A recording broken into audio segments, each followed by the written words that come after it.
Went to House Resolution 241. The gentleman from Ohio, Mr. Davidson, and a member opposed. Each will control 5 minutes. The chair recognizes the gentleman from Ohio. Thank you, Madam Speaker. I'll yield myself such time as I may consume.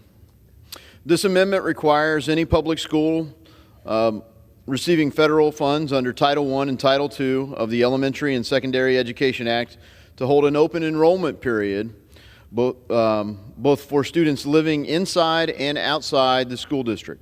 Parents have a right to decide where their child goes to school, and this amendment grants parents this important right to choose the best education for their child, no matter the zip code. And it's important to know this applies to only federal funds. Some might argue, well, local schools have different tax jurisdictions. This is only for the federal funds.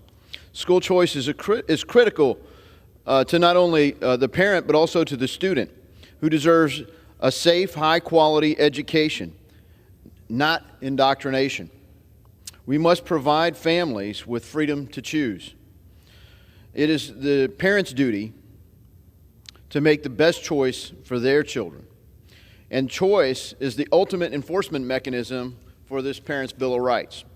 My amendment also requires that these schools to post an announcement on their website with details about the open enrollment period to ensure parents have all the information needed to make an informed decision, such as an application deadline, the approval rate of applications, and how long the enrollment period will be valid. Again, giving parents the power and ability to make the most informed decision.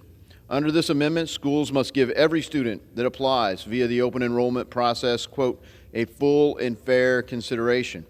An important detail to ensure that every student receives the opportunity to exceed. Open enrollment and the increase in educational freedom is imperative to the success of our youth. It's a parental right, and it's in the best interest of every student to be granted this opportunity. This amendment provides every single parent with the power to choose. I urge support for my amendment, and I yield back. The gentleman yields back. For what purpose does the gentleman from Virginia seek recognition? Madam Chair, I rise in opposition to the amendment. The gentleman is recognized. Thank you. Madam Chair, I think I would prefer that we fix all of the schools so that all students are provided with an opportunity of a high-quality education in a safe and healthy environment.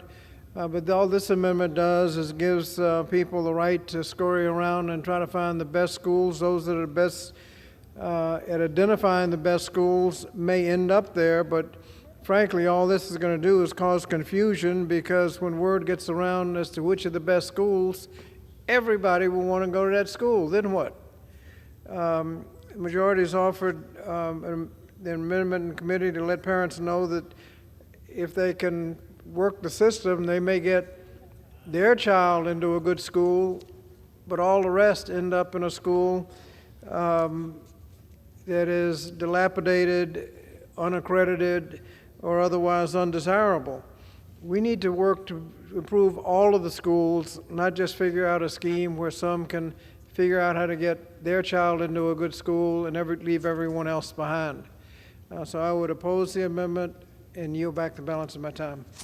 The gentleman yields. The question is on the amendment offered by the gentleman from Ohio. Those in favor